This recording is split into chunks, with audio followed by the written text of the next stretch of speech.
Hey, what's going on? It's been a minute since I've been live on YouTube first.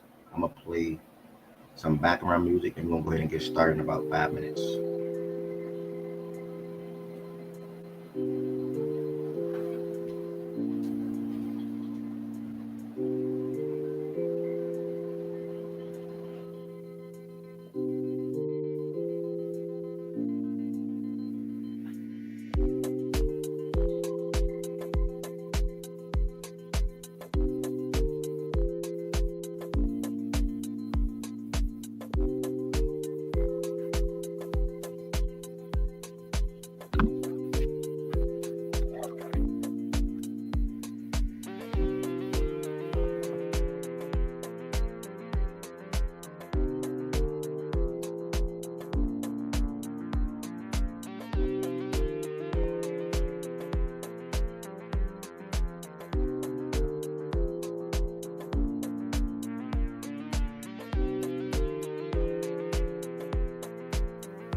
Good desire.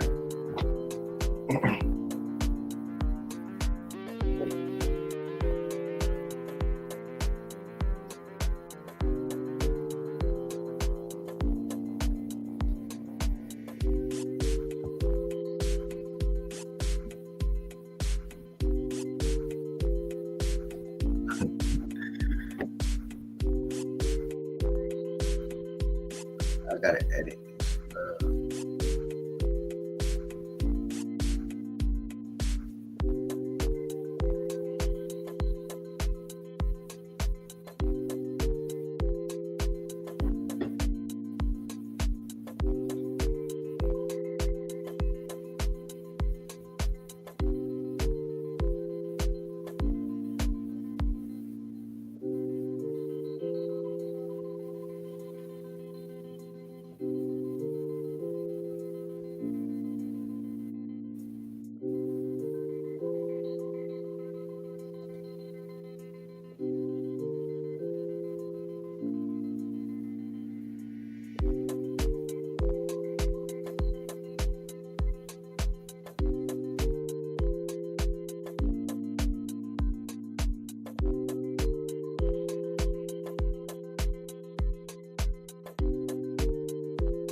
What's good, TJ? What's good, y'all? What's good? What's good? What's y'all? I think I've been crazy.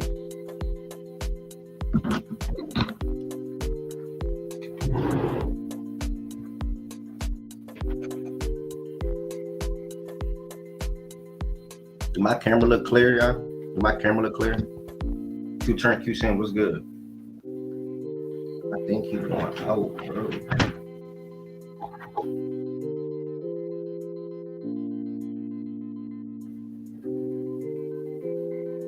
Give me 1 second.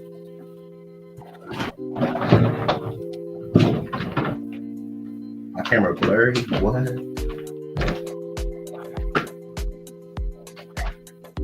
What?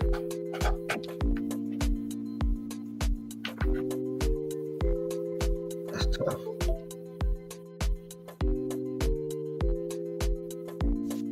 Sorry, y'all. Give me 1 second.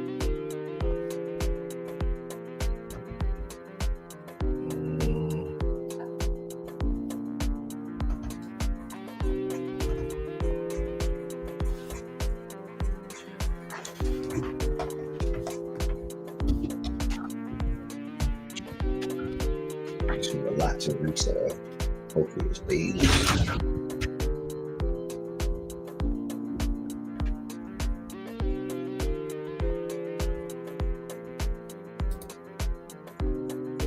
All right. So outside of Q Sims, everybody, is this camera blurry? Is this camera blurry? Is my camera blurry?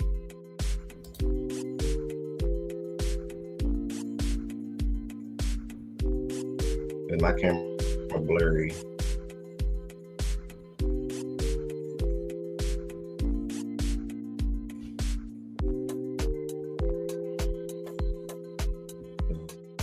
My camera blurry. I'll be right back one more time.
Can y'all hear me? Can y'all hear me? Can y'all hear me? Can y'all hear me?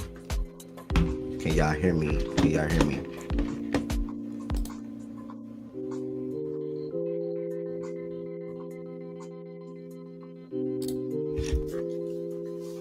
Can y'all hear me in here? Can anybody hear me in here?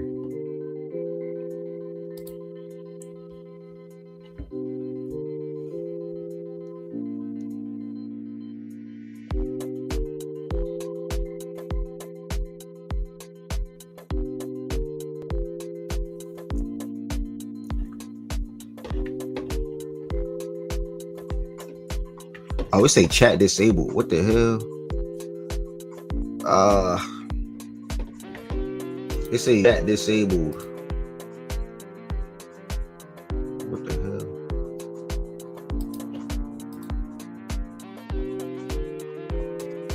I didn't even do that. What happened?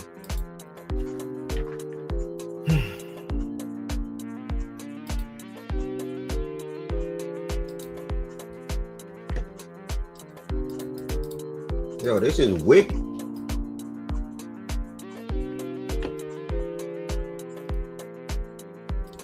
Okay, let me pause this music. Hold on. Bear with me, y'all. Bear with me. Bear with me. Bear with me. Bear with me. Bear with me. Bear with me. This is so random, bro.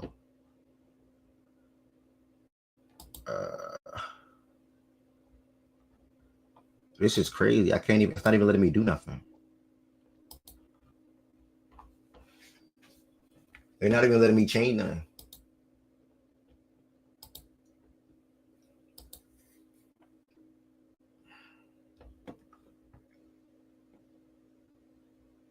Oh, I see. I see. I see.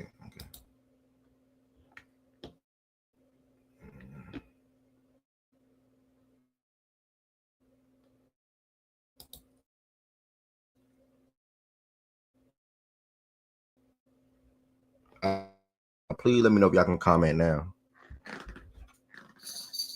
Why I gotta be going through all this random stuff? Can y'all comment now? Can y'all comment now? Are y'all able to comment now?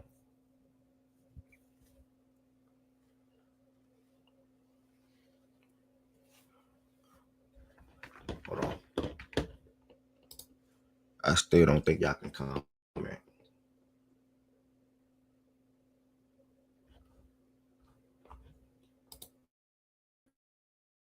Yes, y'all should be able to comment. What y'all? Yeah, but I say y'all should be able to comment. All right, there I go.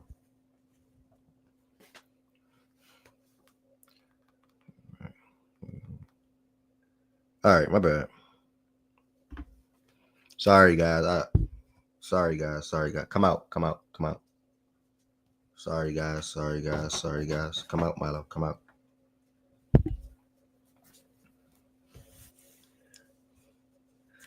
They said my camera was blurry. I'm gonna try my camera one more time. Y'all let me know if it's blurry. If it's blurry, I just rock out without. If it's blurry, I just rock out without. And I got my microphone into. So let's see. Can anybody confirm if my camera is blurry when it comes on in a second? Can anybody confirm if my camera is blurry when it come on? Is it? That's clear. Is my camera blurry or I'm cool?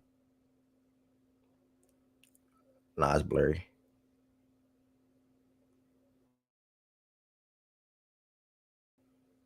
Yeah, it's blurry.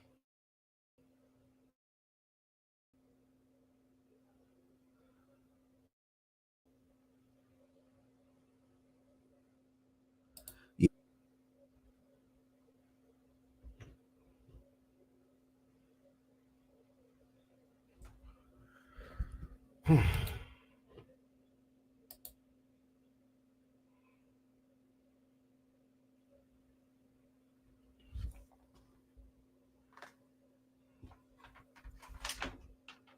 Man, oh man, oh man, oh man, oh man. What a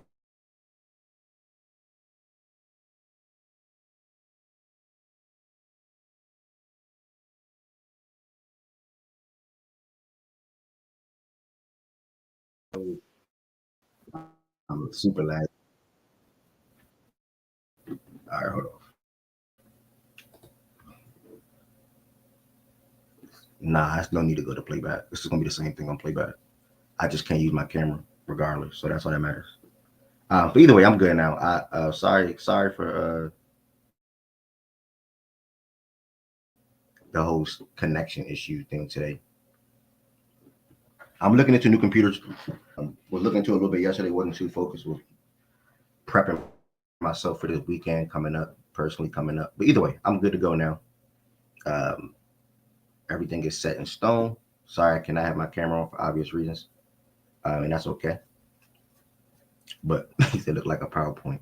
Welcome to the best show in the world. Went through a couple of little. Shout out to Chan. Chan just subbed on Twitch. Shout out to my boy Chan. He just subbed on Twitch. Twitch is definitely a new talking point coming up very, very soon. Um, and I'm going super duper hard. Plan on going super duper hard on Twitch. Plan on going super duper hard on YouTube. Uh, so Chan, thank you for that. Every time I'm live on YouTube, like I was telling you, every time I'm live on YouTube, I'm live on Twitch anyway. But after some shows on YouTube, we'll be transferring over to Twitch, and I'll tell you about that in a second. Either way, let's keep it pushing. Cannot share my camera today for obvious reasons. It's going to look like I'm somewhere I'm not. Yeah, I'm not. It's going to look like I'm somewhere I'm not. I'm in the midst of looking into getting a new computer, seeing which one works best for what I do when it comes to streaming, hosting the show, and also gaming. So, gotta have a looking to see which one works best for me because obviously my computer makes no sense to repair it. So, with the power supply issue and my GPU messed up on the computer as well. So it is what it is, man. They gave out on me.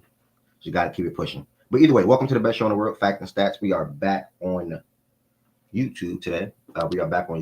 Thank y'all for all the support across all platforms.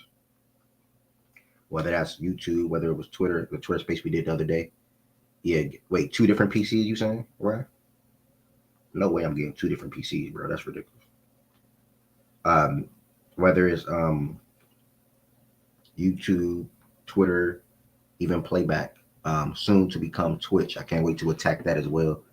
So with that being said,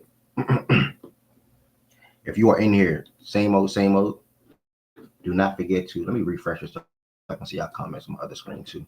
Do not forget to subscribe to Facts and Stats on YouTube.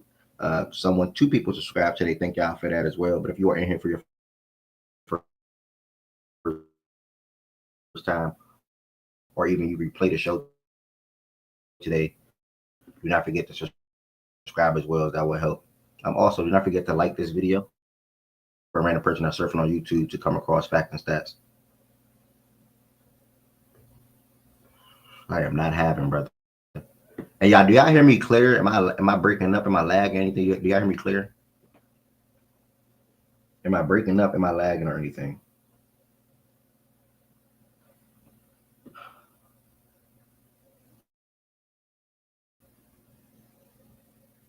This is blowing me, bro.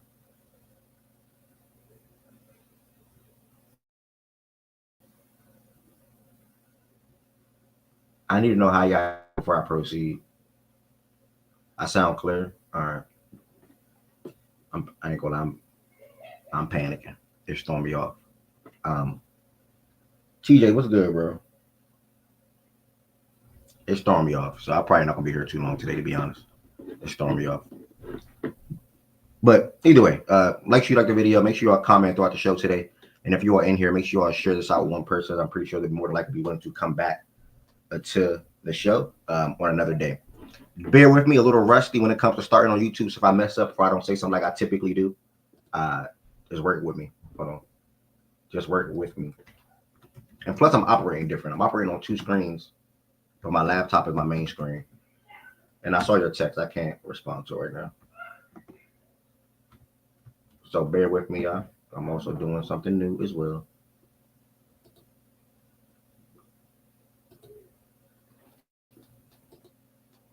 Everything is just so much slower, bro. Like, y'all don't understand, bro. Everything is so much slower.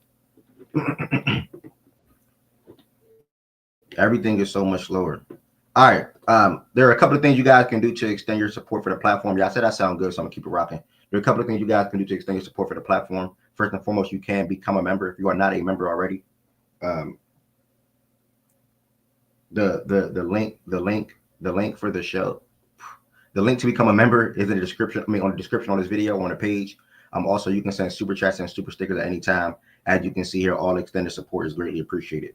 All extended support is greatly appreciated.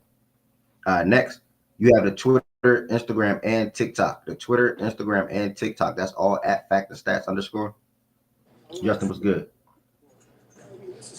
That's all at Fact and Stats _ Hold on, my bad. Sorry, I'm multitasking. I got going mute, bro. I muted you real quick. That's all at Fact and Stats _ And again, if you don't have any Facts and Stats apparel, my description might not look the best right now. I think my information didn't copy over.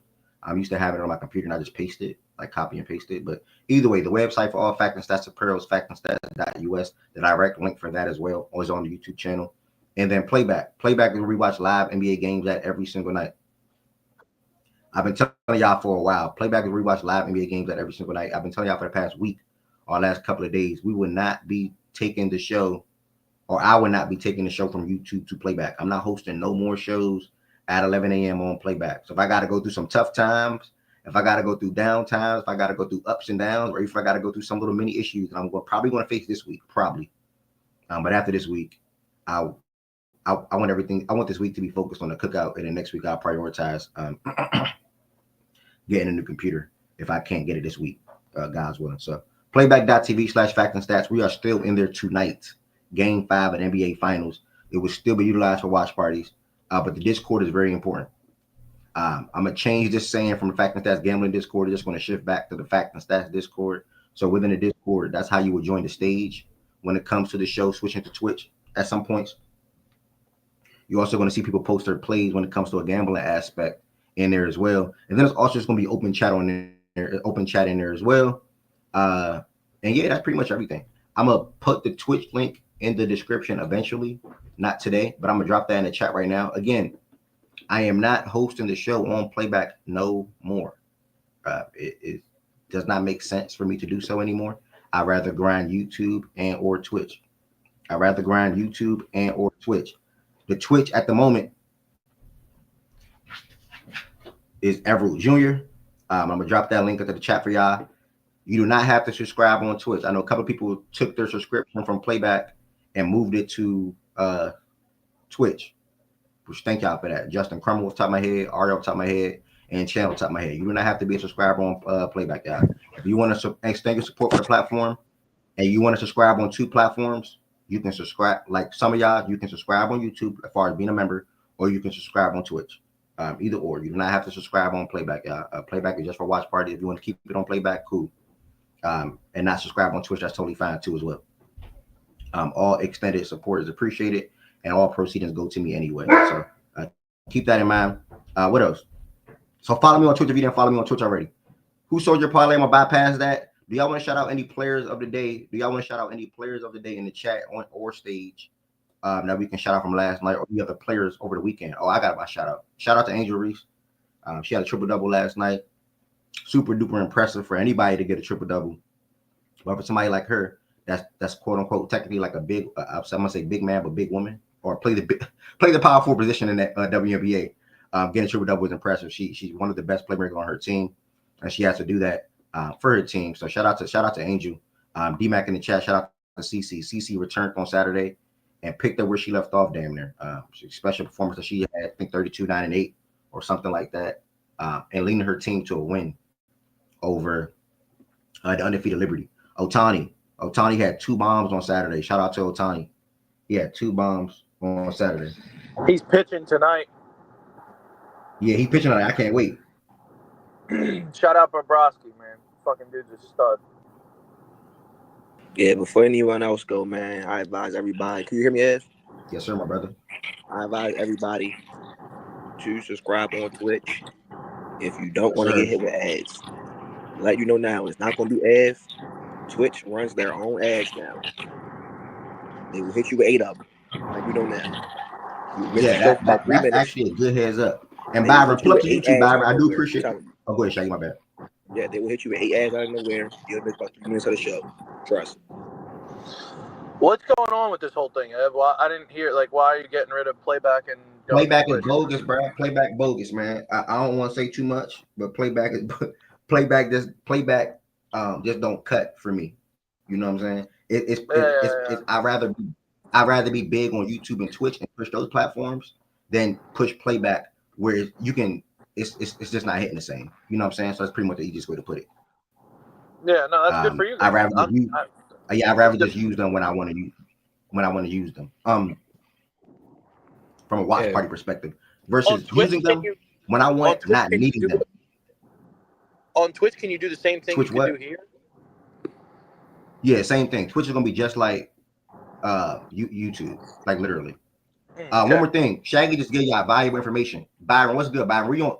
I'm Byron. By the way, if anybody's on Twitch right now, like I think Byron is, you do not have to be on Twitch right now, y'all. I'll always go live on Twitch anyway when I'm live on YouTube. Y'all just never knew that for the most part. But I do appreciate you following Byron. I'm glad you're getting used to it. Play around with it a little bit. Pause. Another important thing, Shaggy just laid out some facts. I think y'all obviously get hit with ads on YouTube when I hit 1,000 subscribers, right? For the page is monetized. On Twitch, you can avoid getting hit with ads and like Shaggy just said, they run their own ads, and it'd be like 3 ads back to back, 8 ads, 9 ads. You can avoid that if you subscribe. Also, if you have Amazon Prime and you subscribe. Oh, if you have Amazon Prime, subscribe through Amazon Prime. You get one free subscription. They tell me you get 1 free subscription on Amazon Prime. D-Mac, can you explain it for me a little bit better, please? Yes, absolutely. So once again, subscription allows you to not have those ads. They will smack you with those ads. They will be very frequent, just as a thing. And it's not Ev controlling them. To be very clear, it's not Ev's control. It is simply how they run their platform. As far as the Amazon Prime, you do not have to pay anything if you're an Amazon Prime member. You can link your Amazon Prime account to your Twitch account, and you get 1 free subscription to any channel. Obviously, you could use it on Ev, as you may be new to the platform. So that is an option. And there's also another thing. It is cheaper to subscribe on desktop or laptop or whatever computer than it is on mobile. And just keep that in mind, too, if you don't end up using your Prime sub. D-Mac, tell him And, like where. and, Yes, Where and to like do it. Andrew just said, I'm probably about to switch to my phone, y'all. This sounds ridiculous. if you are, Somebody in the car? I think it's process review. Yeah, pretty sure. Okay. If you are new to Twitch, it'll be under your profile settings, and then you go to Prime Gaming, and that's where you can link your Amazon Prime account to your Twitch account. And then when you go to the channel and you have the option to subscribe, it'll give you the option to use a free Prime sub when you go there.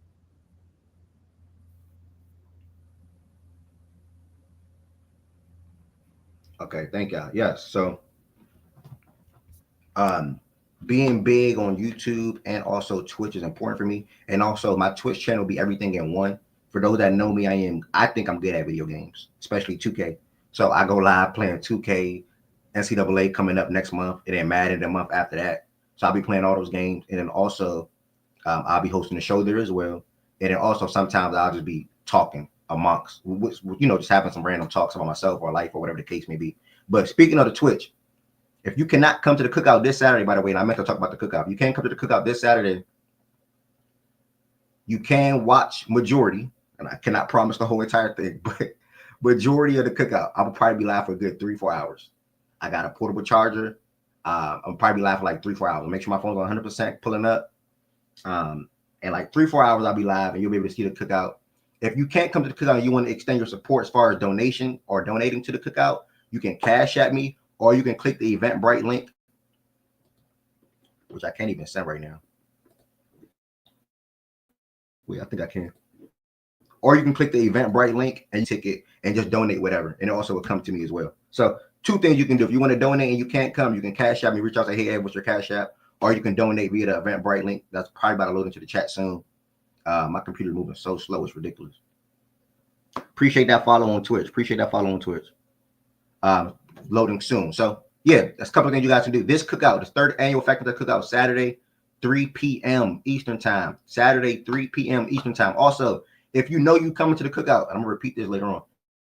If you know you come to the cookout and you want to bowl, please let me know today. If you want to come to the cookout and you want to bowl after, please let me know. On hand, top of my head, I know D-Mac, Shaggy, Byron, Tez, B, BJ Lowe, myself, and someone else as well. That's off the top of my head. So if you want to bowl, please let me know. Just reach out to me. Reach out to me. If you don't got any facts and stats of per, I will have a couple of shirts at the cookout as well if you want to purchase one on hand. By the way, that's my last thing that I wanted to announce. And again, my thing is moving a little slow, but we still here. So good morning to all. Told you about the cookout. Shout out to Shaggy for shouting out the sub thing as well. Can I ask y'all a question? If y'all are members on YouTube, do y'all still see ads, by the way? Yes. At least I do. I'm tier 2, and I do. Yeah. Okay. Only when I like joined right away. It was like I see them when I join right away. I don't remember them coming in the middle of the stream, but I'm usually on stage by the time of that, so maybe that changed. Y'all can answer that. Yeah. Okay. All right. We're gonna go ahead and get started. And again, I know some things may be a little low. Like it might not be a lot of people that have come through in the beginning because I am shifting back to YouTube. I have not been on YouTube in like 10 or 11 days. Y'all know I've been dealing with so much random things been happening to me. But that's what life is about. Like the ups and downs and the journey and the process and things like that. So either way here. We're gonna start it off with a trade that happened yesterday, and I'm gonna be that D-Mac. I said D-Mac D-Farm when we approach to the show. As far as how big it is. I saw how big it was on Twitter. Say that again. I was gonna say I didn't realize that we had stopped doing Players of the Week. I just wanted to shout out Cam Smith, right fielder for the Astros, first walk-off ever in his career, ever on Saturday. Shout out Cam Smith, little rookie. Cam Smith, walk off. Okay, Cam Smith. Walk-off, no, grounder, Okay, shout out to but Cam Smith. ended up scoring the tie, game-winning run off a base grounder. Yeah. Wait. Why don't it say I'm live on YouTube when I click the Fact and Stats page? Oh, we do say I'm live. Okay, never mind. We good. All right, yeah. Devers got traded to San Francisco Giants yesterday. And we got a couple of baseball heads up here, Process, Z-Farm, Josiah, D-Mac, and even Ari herself that can pretty much talk about this trade. So feel free to kick this part off right here. I'm gonna try to share my screen, but feel free to kick this part off and go on both sides on the trade and what led to it happening and things of that nature. So for this trade, Devers, this kind of started in the offseason, signing Alex Bregman to third base. Devers said he was a third baseman going into spring. He did not want to play any other position. They tried to put him at first during the season due to injury. I think Tristan Casas was the main first baseman. He ruptured his knee. He is potentially done for the season, might come back in September. But they tried to put Devers at first. Devers denied. Devers did not want to move to first. He said he is a third baseman again. He will not be moving to any other position. He wants to help the team win, and he thinks helping the team win is playing at third or, DHing. This trade came as an absolute, I'd say it's blockbuster. I would say it's blockbuster. The magnitude of player in this trade is ridiculous because Rafael Devers, if he was continuing his path and if it ended today, would have been the starting DH for the American League All-Star team. And he would have probably ran away with the vote next to Ryan O'Hearn, who is his closest counterpart at the position. It's only because Jordan hurt, but yeah, go ahead. Okay. Sure. Yeah, but the trade itself, as someone who kind of follows prospect closely, someone who understands the trade values, I'm blown away by the trade that the Red Sox can get more for this because I like Kyle Harrison. I thought Kyle Harrison was going to be a good prospect, young left-hander. I think he's going to be good in the league. Jordan Hicks, I don't understand. He's not worth anything. At best, he's a quality reliever, not a great starter. I think he's a 6 ERA right now as a starter. He's not worth nothing. I don't know why in the world we ever tried to make him a starter, and I don't know why the Giants tried to continue to make him a starter. Yeah, That's so dumb. I don't know why the fuck the Red Sox took his ass. Yeah, And for Because all context, these this is a guy that pitchers- throws a 103-mile-an-hour sinker, and people try to make him to a 95-mile-an-hour starter. It just doesn't make any sense. I'm sorry. Keep going, Z-Farm. Yeah, and then you get a guy, James Titt third. I'm not really going to comment on that. He's a guy in single A. He's batting 250. I see the project there. But you have a guy like Bryce Eldridge, number 2 prospect in the Giants system, a first baseman, a need for the Red Sox. They don't have a first baseman in the system, first baseman in the future. They don't have one. Why not go get him? Why not get a guy that you have a need for, that you're looking to get in a trade, in a package, for a caliber player of Rafael Devers? Again, this is an all-star third baseman. I get the contract, 10 years, $313 million. It may look interesting. It may look like it's a bad contract on paper. It's not. He's performing to the level. He's an all-star caliber player in this league that is hitting well. I think 270, 13 home runs, 50 RBIs. That is great for Justin June. Traded for a bag of chips. That's what it was. It's a bag of chips. It is negative value. That's what the trade is. It was negative value for negative value. And I don't see how it works for the Boston Red Sox. The Boston Red Sox, again, they did this 5 years ago with Mookie Betts. They didn't want to pay him. They didn't want to, give him his demands, give him his needs, and they shipped him off to the NL West. They just did the same thing 5 years later with their other franchise piece, their cornerstone guy, dare I say, face of the franchise. They did it 5 years later. Yes, sir. And now it's getting to the point where people are questioning the Red Sox organization as a whole because now because it's Fenway Sports Group. So they own Liverpool. They just signed Florian Wirtz for $140 million over there. The Pittsburgh Penguins, they are selling over there. They're looking to sell the team as a whole. Now the Red Sox, who I think are a good team. They have young prospects. They have a good young core over there that is looking good. Christian Campbell, Roman Anthony, Marcelo Mayer. The pitching is okay. It's serviceable enough in the American League. I thought they could be playoff contenders. Apparently, they're looking to sell this deadline. I don't get it.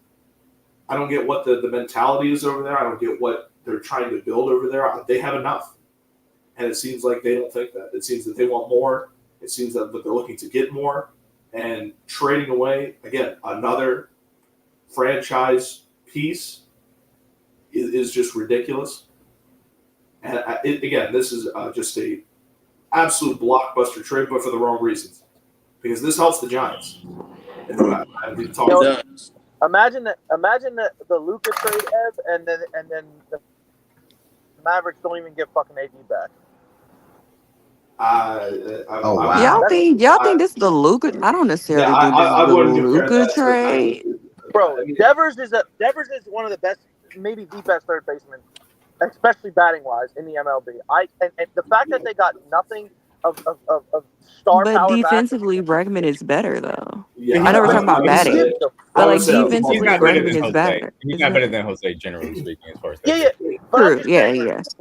I said like it's just like he's so fucking good, and you got nothing in return.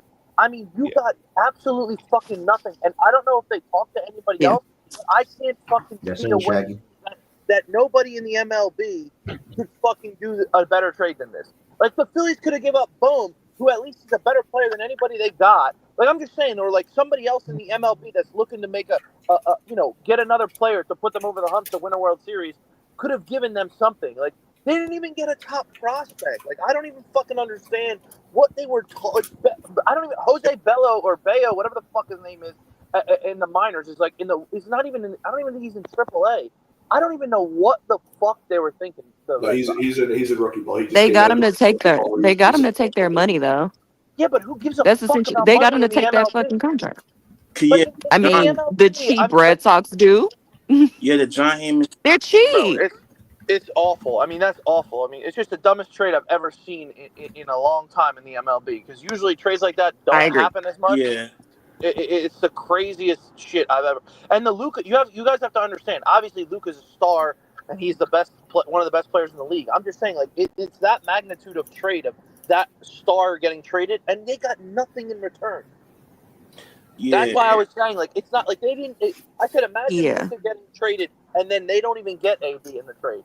That's the type Yeah, of shit that's that just what I happened. forget they said they And traded yeah, Ricky, dude. They got nothing. that's what makes it worse. The process is that when you look like if this was just like the first time they had ever done some shit like this, people would still say it was a bad trade, but people wouldn't be looking at the Red Sox crazy. It's the fact like Statology put in there, and it made me remember they also traded Mookie and Chris Sale and got nothing back for any of them. Not eight. You didn't get shit back. The best player they got back was Alex Verdugo, and they traded him for cash. And then traded him. Like so you got no return for your best value. Xander Bogaerts walked. But I at least yes, then you let Xander walk. At that time, I understood a little bit. I'm like, okay, they're gonna build. Mookie's not in their future, whatever. Mhm. Right now, they look like they were gonna have a good team going into the season, like Z Farm said. I didn't think they were gonna suck this year, and they really don't suck. No. So I don't even get why they moved Devers. If it's just for money, that means they're never going to want to be good. It's because he wasn't going to win. This is where the Alex Bregman of it all really matters. Truthfully, not fuck Alex Bregman. It's the Alex Cora of it all. Cora and Bregman are extremely close. And I knew the moment that Bregman went to the Red Sox, I knew Cora was going to put him at whatever position he wanted to play. So he wasn't going to piss off Bregman and say, well, you got me here to play third base because I only also want to play third base. I don't want to play second. I don't want to play shortstop. I don't want to go in the outfield, which is what we were offering him. He went there to play. He played third base. He played third base. Cora specifically wanted him to come there. He did everything he needed to do to get him to come there. And so then you have a battle of wills. And so then you have Devers, who I think they think because he had been with them his entire career, won a World Series with them, had said, I think they thought that he was going to play the team guy role and say, okay, he's going to be pissed off for a little bit, but we'll eventually be able to move him infield somewhere, first base, whatever. And he said, no, fuck you. I'm not moving and I'm not doing that. It's either third base or I'm DHing. And I think at that point they decided they made a bad decision because Alex Bregman is about to be 33 and he's only on a 1-year deal, and you might not have no fucking third baseman going into next season. But I think that was Cora making a decision based on his relationship, and he has a better relationship. He has a better relationship with Alex Bregman than he does Devers. And then I think they painted Devers as a toxic guy. He's not being a team player. He's not doing what's necessary for the team to be successful. We're not a fucking bad team. Well, he got to go. He has this big ass contract. We're kind of fucked right now. He needs to go. I think it was a dumbass decision, personally. I hear myself. Yeah, I think it's. I don't- Yeah, I hear it too. It's not me. Or- I or was Yeah, it was so- me. It was me. It was me. Hold on. Sorry. But yeah, Okay. to Ari's point, I don't agree with it to that aspect as well. Alex Bregman is not long term. He's a 1-year guy. That's also the part that confuses me about this. But to the Giants' point, because I do want to touch on them because they won this trade obviously for now. They are attacking a weak NL West. Corbin Burns and the trying to say something. Guess not. Okay. So the Diamondbacks, they are hurt pitching wise. Corbin Burns just got Tommy John, their ace, who they just signed for 6 years, $210 million. Gallen is not having the best year. They are looking to sell at the deadline. The Dodgers are hurt. The Padres are in contention. The Giants see this as an opportunity to contend, and this is the perfect guy to get. There's not a guy in the market right now that is better than Rafael Devers.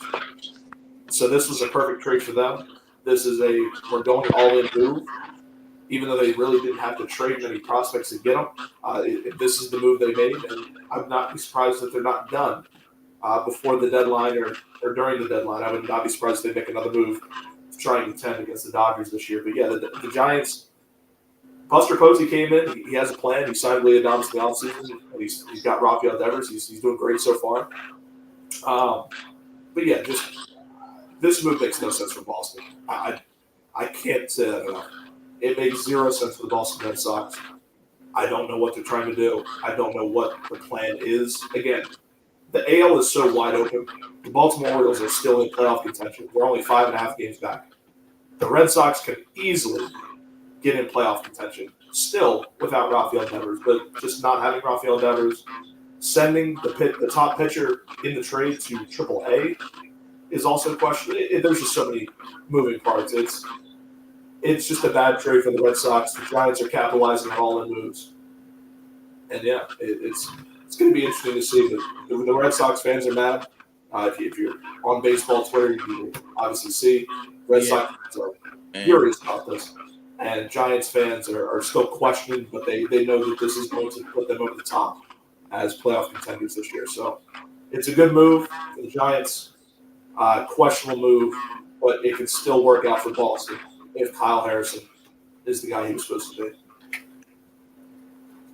Yes, you can go to what like this is. Just wait, before you decide to speak real quick. Y'all can hear me, right? Yeah, we can. Okay, I had to join my phone real quick. All right. Okay.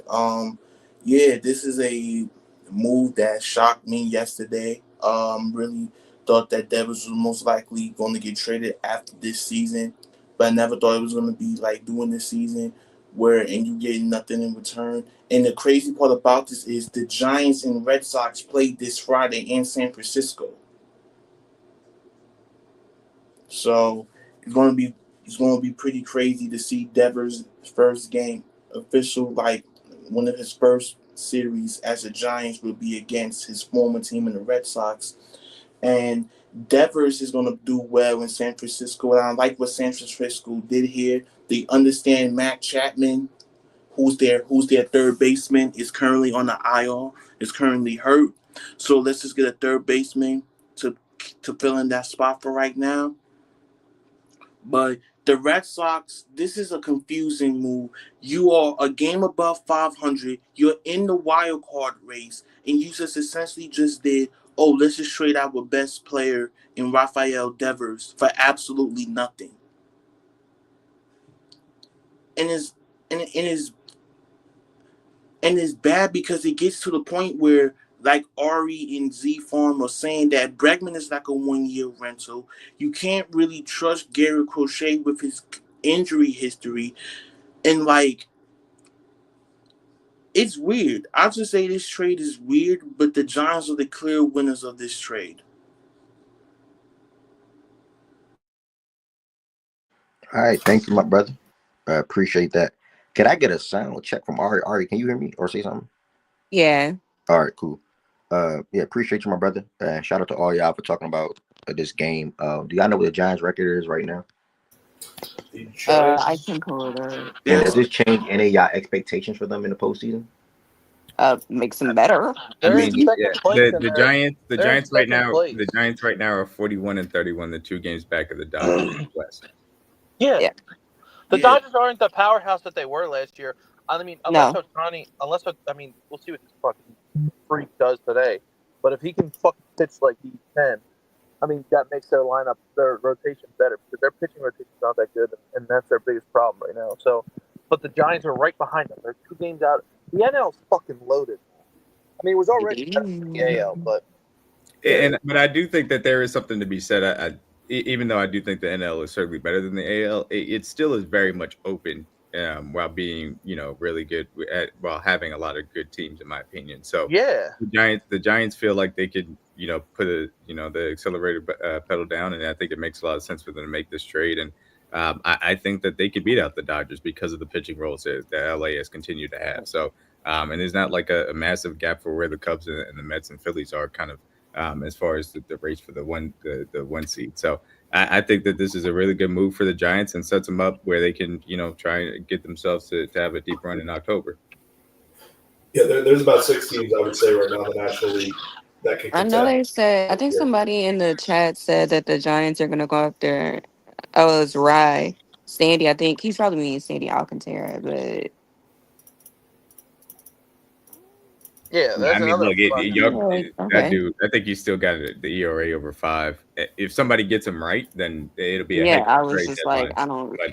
I don't think the value of a name like, because again, Sandy was at the time for the season was one of the top guys. That was Absolutely. So I don't know if that value is going to be there still, but hey, he could be a buy low option that somebody tries to get right after the deadline, and we'll see, because it feels like the Mariners are, end up selling him for pennies on dollar. What is what do we know? Has it really? Because I haven't really seen it. I've been more so focused on the Astros.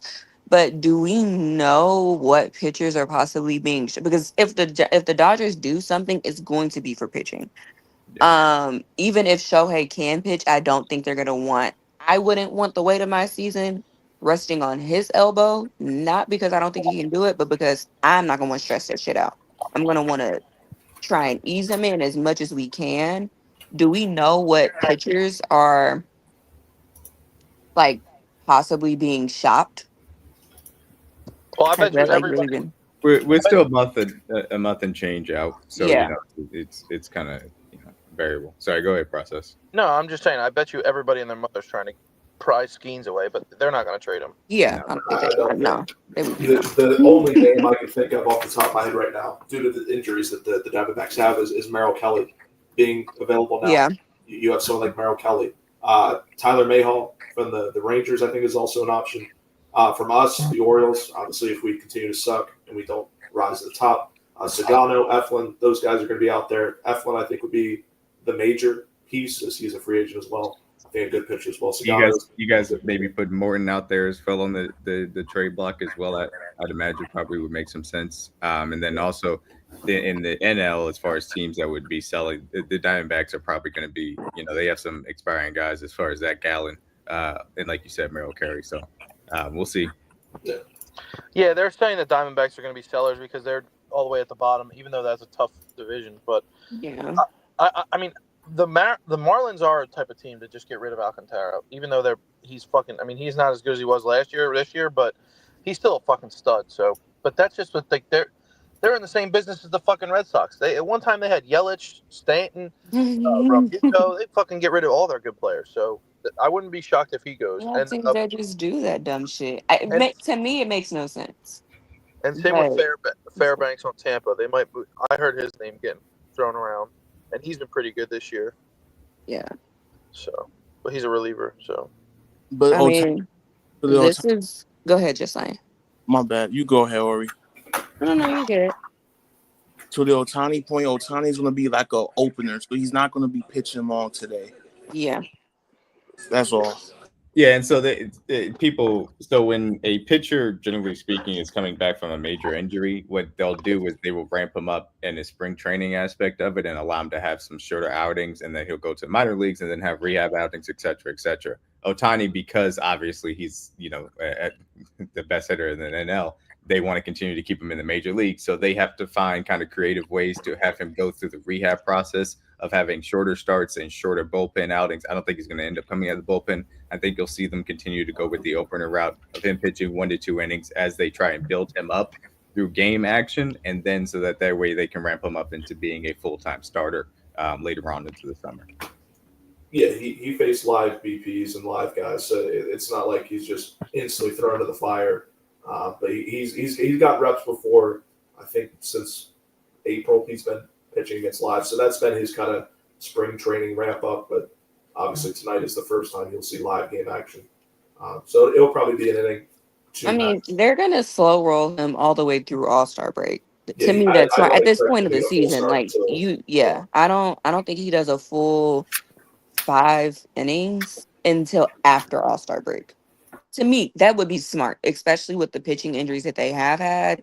You need to just slow roll that. But in that makes me feel like they might, instead of necessarily getting like starting pitchers, they probably might do the relief thing and try and get some relief pitchers back in their bullpen to kind of help their bullpen rotation, opposed to, because like if you think about it, the pitchers, what, Snell's on 60-day. Do we know if that was a retroactive or was that like a brand new 60-day? I don't think you can count on Blake Snell to be fucking healthy regardless. But Snell's on 60-day. What, Sasaki? He's on what, Sasaki, they just shut 15? down yesterday. Oh, They so they said they just don't shut know him when he's down. back. Okay. Yeah, he's got major shoulder issues right now. Oh, he does? Yeah. They said When I'm that, looking at their freaking injury thing, they just have him on 15-day IL. That's dumb. Yeah, they just shut him down yesterday. They don't know a timetable. He will not be throwing probably till the end of Okay. the month. All of that to say, Ev, is that there's a lot right now where the Dodgers are trying to figure out their pitching situation. The move that they just made to get Devers, it primes them to kind of take, like, they can take advantage. I need to see who they play next.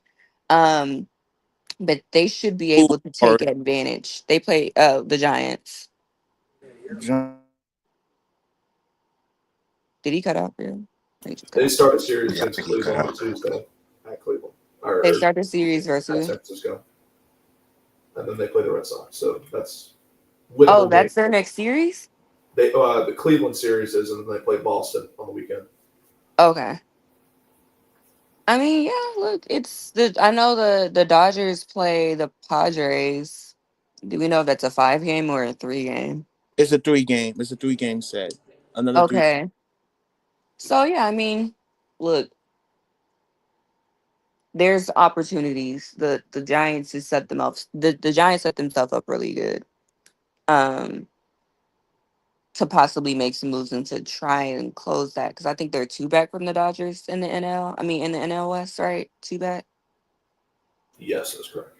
Yeah, I think at that point this is a move for the future, but this is also with the Dodgers issues. This is also a move that could possibly help you either close that 2-game gap or even overtake it by like a game.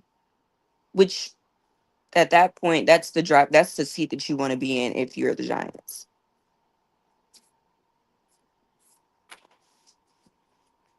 Sorry, I'm here. Thank y'all. Truly, I am multitasking to a T. Shout out to Ari for sharing her screen. Shout out to all y'all for kicking the show off with that baseball talk. And shout out to Z Farm for even telling me to make this a topic for the show today, for how big this trade could have been. Or not could have been, but how big this trade was. I meant to say, actually. So shout out to Z Farm.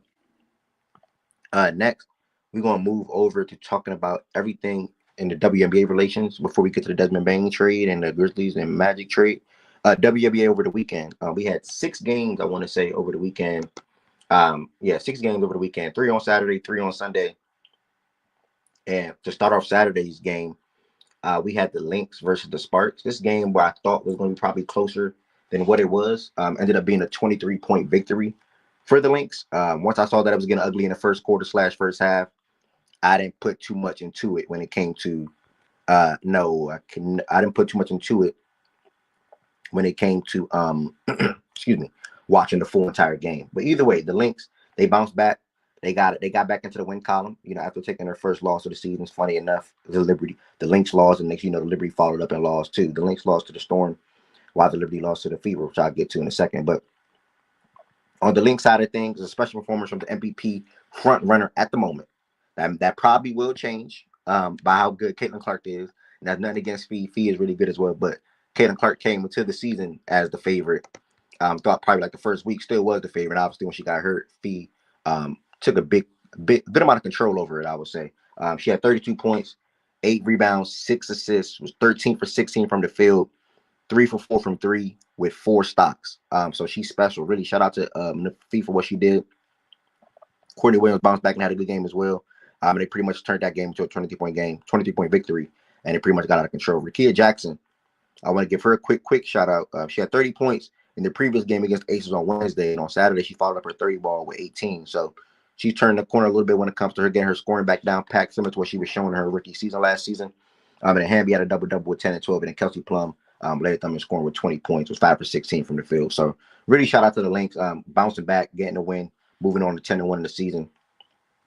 And they pretty much got a cool stretch coming up as well. I don't know if anybody else wants to say anything about that game. Probably not. Probably more so on the Liberty and the Fever game. So I would head to that game. First player in WNBA history with 35-5, 2-2, game or 80% field goal. Shout out to Mr. Statology. That's what he's here for. Shout out to Mr. Statology. That's what he is here for. Providing that context. Hold on. My bad. All right. Next, the Liberty versus Fever. I'm going to pass it to 2 of my brothers that's up here that are Liberty fans to start this one off before I continue wrapping on down, and I pick up wherever they do not say. I will add on from there. But Fever, obviously, Caitlin Clark missed like the past 2.5 weeks with her injury. She's rarely ever hurt. She doesn't really get hurt. She's always active. She's always playing. And before I continue, my bad. Shout out to the ones that went to go follow on Twitch and also went to go subscribe. Shout out to Drew and Andrew. And Andrew gifted 5 subscriptions. Shout out to Andrew, bro. Real shit, Andrew. Andrew gifted 5 subscriptions on top of subscribing himself. So shout out to that. Appreciate what the streamer say. Appreciate the 5 gifted. Shout out to Andrew. Shout out to Sidarius. Shout out to Shaggy. Shout out to Byron. They all, and Kenny, they all went to go follow on Twitch today and or sub. Reminder, after the show, we will be shifting, not after this show, but I'm saying some shows or some days, instead of going from YouTube to playback, it's going YouTube to Twitch. Instead of going YouTube to playback, it's going YouTube to Twitch.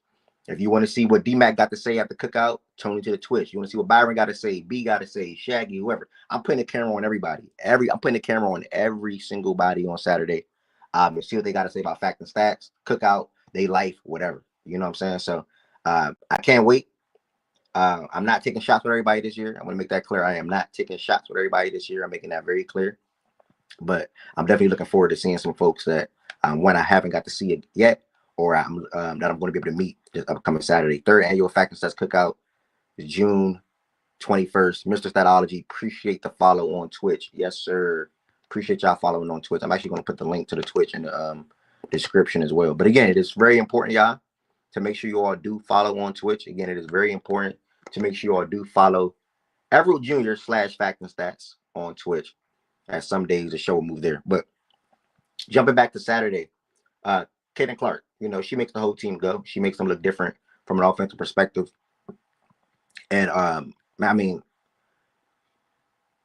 I'm gonna pass it to them first. D-Mac, Josiah, I think both of y'all are up here. Y'all can kick this game off first, and then I'll just follow up on the backside. So yeah, look, first I want to start on the Fever side. They had a really good game. They've been able to kind of shift how they go with their team as far as being a little bit more of the small ball. DB was out of this game, Joanna Bonnet. And instead of kind of going with some of the bigger lineups that they had previously, they kind of stuck with some of those smaller people, obviously relying on Sophie and Sydney off the bench. And the reality situation is they did a really good job taking advantage of some of our defensive lapses as far as the three ball was concerned. They hit almost 50% of their threes, and we shot, I think it was 20% on our end. So that was a major difference in the game from that perspective. They were hot the entirety of the game. And obviously that was led by Caitlin Clark, who came out pretty early and hit a few of those. She had that flurry where she hit three really deep ones in a row. And she kind of continued on throughout the game. And she's one of those people when she hits, or sees one go through, then it starts a cascading effect. And she had a solid day as far as passing wise was concerned. Made a few mistakes with another high turnover count, but still, you have 9 assists, 8 rebounds, and obviously the 30 points, and she poured it from deep. Mitchell did an amazing job as well, knocking him down. Just a little bit more secondary playmaking. It wasn't necessarily efficient, but it was enough to get the job done. But I was disappointed as far as some of our lack of effort on the defensive end. I think that we gave up too many easy looks on that end from that perspective, and that was really the disappointing aspect of it. We could have gotten better. Really, it just came down to we didn't hit threes at the rate that we had been hitting them. Like I said, we shot an uncharacteristic about 20%, and they were good looks.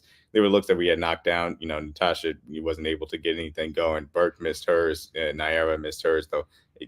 It's not necessarily what her game really is predicated on as well. Marine was, I think, only 2 for 6. So tough 3-point shooting game from us. And, really Stewie and Sabrina had themselves solid games. I should say Stewie had a solid game. Sabrina had a really good game. Came out with another 30-point game and trying to kind of facilitate the offense. But hey, we were missing Jonquel, missing Phoebich, and that kind of affected, I think, more so Jonquel a little bit on the offensive end and having her consistent post presence as far as that was concerned, and being able to punish the fact that the Fever wanted to go small from that aspect. And then Phoebich as a secondary defender on, Caitlin Clark as well. We were trying out Stewart at times. He had Sabrina guard her at times too, and those were, not as good as matchups when we could switch off Natasha and Phoebich. So it's what it is. But, I want to see a better defensive effort from us moving forward, because that's the one thing we can control. And then shots falling, that'll come and go. But Fever got Caitlin back and had a great game, and she certainly spearheaded it as well. She did a great job. So and that's I think that's the long and short of it for me. So, my brother, what you got to say about the game, Josiah, if you tapped into it? Just it was just a CC game. CC went off, and that's really about it. I gotta shout out CC. First game back and just came out going crazy. Tough loss from us, but I expect us to bounce back the next game. Yeah, this was a real back and forth game. I think both teams went on really good runs throughout this game. I think one of the biggest issues in this game was it felt like, I think D-Mac just said something in this way, but it felt like every single open shot they took and went in. Whether it was Lexi, who knocked down 3 threes, whether it was Sophie, Sid, whoever it was, I feel like every time they shot an open 3, it went down on top of the insane 30-footers that Caitlin Clark shot in this game. She's a ridiculous basketball player. I do want to say it was special to see both of them. Two of my favorite players, or two of my two favorite players, actually go out and give the league a performance like this. Now, I know Sabrina only had 4 assists, but she made numerous good passes in this game, and they show why they're 2 of the better guards in this league. Probably the 2 best guards in this league, if you ask me. But 2 of the better point guards, I meant to say. I'm up there with Alyssa Thomas as well, but 2 of the best point guards in this league. And the shot making was on display. The leadership was on display. The great playmaking was on display for both of those ladies. Ultimately, I feel like this was a game where we would have needed more hands on deck, I would say. I feel like when the ball was not in Sabrina's hands, the offense wasn't too good, personally. Sabrina led the way with 34. Stewie had 24. Outside of that, we were looking for offense from others. Sabali had 10. And we just needed more, I felt like. More consistent looks, more consistent offense, more consistent sets and things of that nature. Natasha Cloud, the game that she gave us early on when we played the Fever a couple of weeks ago was really damn good. But Saturday, damn near was non-existent from an offensive standpoint, and didn't defend that well either. She had 4 fouls, 5 points, 6 rebounds, 5 assists, 1 for 8, and was 0 for 4 from 3. So that's pretty much what the game came down to. The Fever went on their last run to close out the game, and they ultimately won by double digits. So, first loss of the season.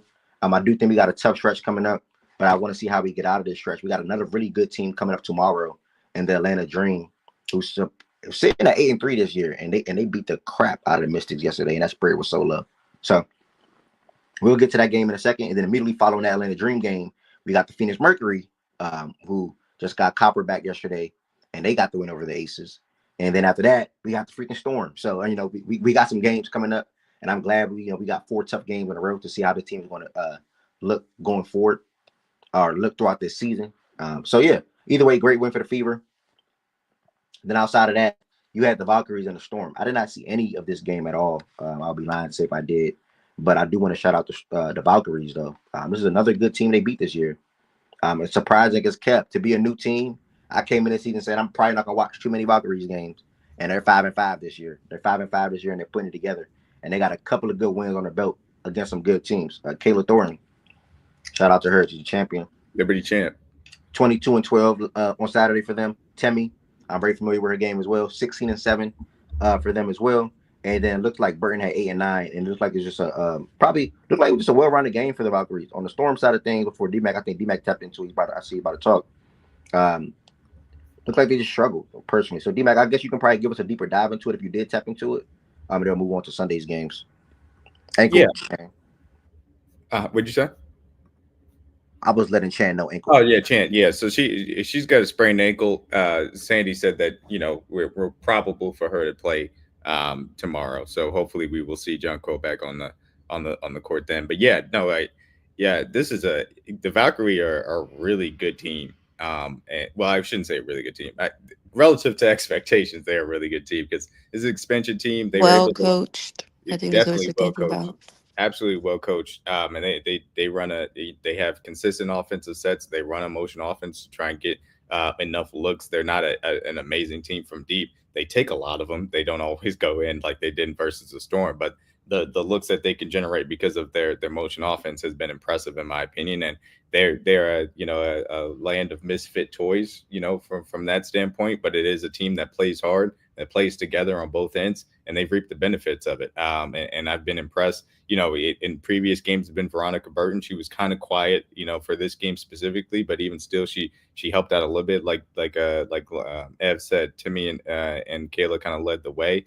They've got like 3 different players that were kind of rotation players that are out for Eurobasket too. So for them to still get this win is even doubly impressive. So the fact that they're sitting at 510 games in as an expansion team, they're a really good story as far as the W is concerned. So, and the Storm, in my opinion, are one of the better teams in this league. And obviously NECA didn't have a great game. They didn't get much from Gabby Williams, but still, this is a very impressive win for the Valkyries.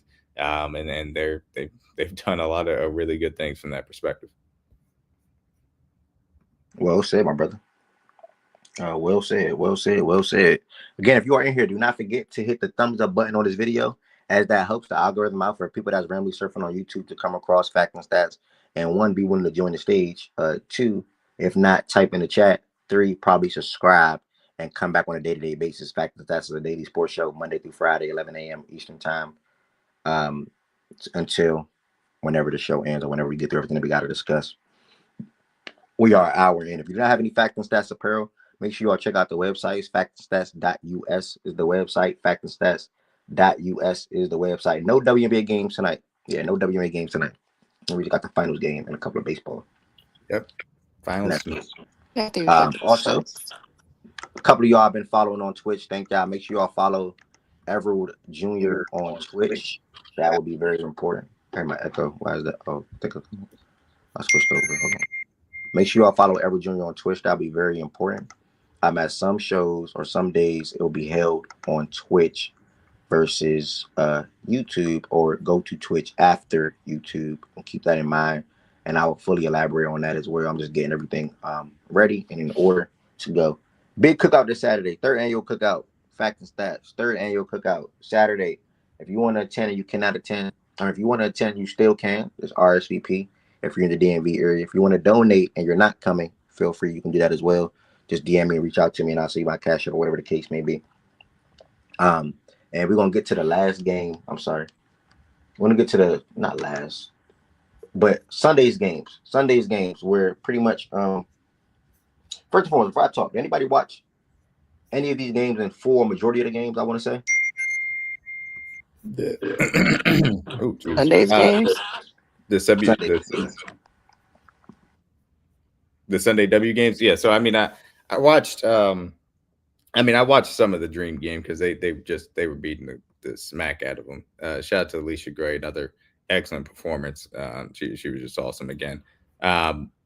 I watched it, well, I'll start with the Sky and the Sun game. So Sky and the Sun game was interesting. There was a little bit of negativity, and I'm always a fan of negativity just because it's funny to me, as far as that game was concerned. But ultimately, it was a pretty competitive game, and then the Sky started to pull away late. Obviously, the headline of this game will be Angel Reese with the triple-double, the third fastest player in WNBA history to have that triple-double. I believe ultimately the games was 44 for her.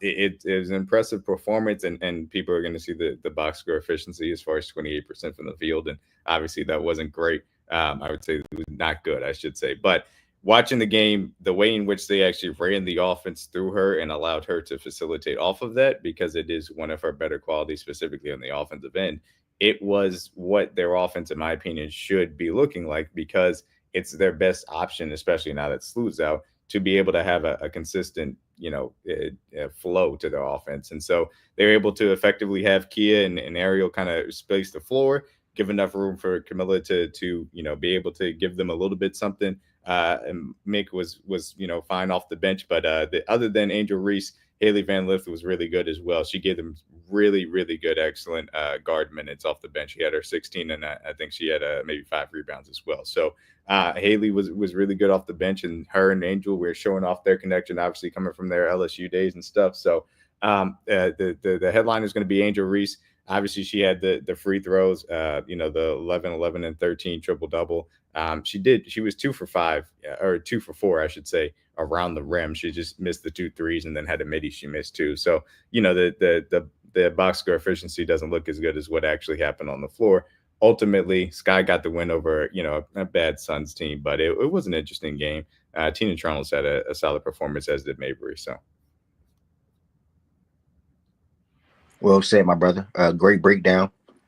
Shouted out Miss Gray as well for her first 30 ball of her career. She had 32 points last night or yesterday's game. And listen, she's fresh off a Player of the Week last week. She's literally just finding her way into her groove when it comes from an offensive standpoint right now. They had Ryan Howard score 39 the other day. She come back and followed that up with 32 points. I mean, Atlanta's going to wait. Did you move to the Dream game? Yeah, because he said what needed to be said about the Sky game personally. I just wanted to point out. I just want to point out a stat. I don't know if I sound crazy. I don't know. I'm almost positive this is true. I need to double check. For sure. I think Angel Reese is averaging more assists than Chelsea Gray this season. That is accurate, yes.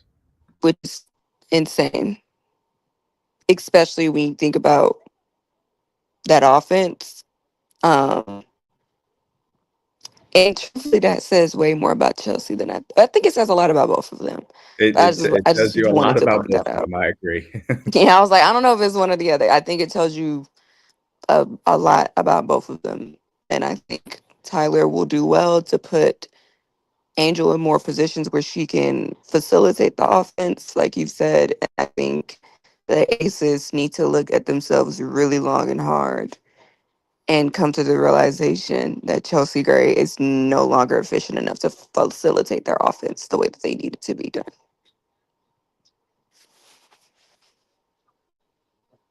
But you know, I just wanted to point that out. Nah, I appreciate that's good information to bring up personally. For the Dream, yeah, I mean, didn't late to watch too much of it. I enjoy watching Ryan Howard whenever I can, but they're playing against a Mississippi team. The spread was 4.5. Dang, I said that fast. The spread was 4.5 coming into the game. But as we can see here, they won by 33 points. So, like I said, great. She's just in the midst of playing really damn good basketball offense. But I think she's finding herself and performing pretty much how she was last year as well. Atlanta, there were a lot of injuries last year. To Canada, to Gray, to Ryan at some point, not the same point throughout the season. Tina Charles departed for Connecticut. They pretty much got Brianna in from Connecticut, along with having Brittany down there as well. So, and to have what's her name? Say her name correctly, Pau. Yes. Yeah, Tina Pau. Yeah, her coming up. Did she go to LSU? Was that her? No, she played South Carolina. Oh, South Carolina. Okay. You're thinking about Poa. Yeah, okay. But yeah, her even coming off the bench and having 16 points was 4 for 6 from 3. Man, they got a really good team, bro. I think Atlanta will be a tough out for anybody in the playoffs. So we're gonna get to the last game of Sunday, where the Mercury played the Aces. The Aces is coming off of a really good comeback win against the freaking Wings on Friday, man. I mean, I caught myself watching that game down the stretch. Did not think I'll be watching that, but caught myself watching that game down the stretch of that game. And Julie Lloyd hit some big shots, and they ended up ultimately winning the game. So really shout out to Aces for that game. But in last game, I didn't think they would have had enough to probably beat this Mercury team, especially with the way Alyssa Thomas is playing as a late, really handling the ball and orchestrating and running that offense so perfectly. She had 3 straight double-doubles, literally 3 straight double-doubles. She came back from injury. She had 3 straight double-doubles, but in her last 2 games and back from injury, she had 11 and 10, and then last night, 14, 6, and 13. So she also had one of the big buckets down the stretch of that game in the paint as well. So I believe Satu. I was excited for her to go to Phoenix. Obviously, there was interest with the Liberty, and obviously, rumors with the Fever. But I think she picked a great spot to ultimately go to, and for the rest of her career, well, not for the rest of her career, but this season and going forward. She had 22 points, 9 rebounds, and she's just playing really good basketball this year. She's averaging 20 and 8 on the season, doing everything that they need her to do. And then Copper, fresh off of injury, she only played 18 minutes, rightfully so. Was 4 for 9 from the field and had 11 points. And then they had Whitcomb come off the bench and give them 18 points. So they have a really good team. She had a couple of big threes in that fourth quarter for them. Personally, ultimately be able to put the Aces away and get that big one on the road. And they moved to 8-4 in the season. So the Dream sitting at 8-3, good start through their 11 games. And then also the Mercury sitting at 8-4, good start for them through 12 games. And then Chelsea Gray had 20 points. Jewel Lloyd had 17. Jackie Young had 15. But ultimately, obviously, it wasn't enough for them to ultimately be able to pull out the win against the Mercury. So that's pretty much all I got to say about that game. Unless anybody, okay, you good. I just love watching Satu play basketball. And that Mercury team with now AT being able to kind of facilitate the offense, as she is a point forward, a really unique point forward in this league. Satu being that kind of consistent wing scoring, and now them having that consistent whatever option you want to put it as far as the guard scoring with Copperback. I'm going to be interested to see how they continue to progress and gel together, but they're going to be continue to be one of the best teams in W for sure. And that was a fun game. And I'll say Jackie and Chelsea, they tried, to pull this one out, and it wasn't able to work. And obviously they're sorely missing, a top 2 player in the WNBA and Asia Wilson right now. 1000%. Ted, what's good? What's good, gang? Make sure you follow on Twitch, bro. I don't know if you got the Twitch memo yet. Make sure you follow on Twitch. If y'all in here, do not forget to like this video and make sure you hit that subscribe button. We spent a lot of time talking about this yesterday. But I am going to bring it up real quick from the show sake, or for the show side of things, and where we had a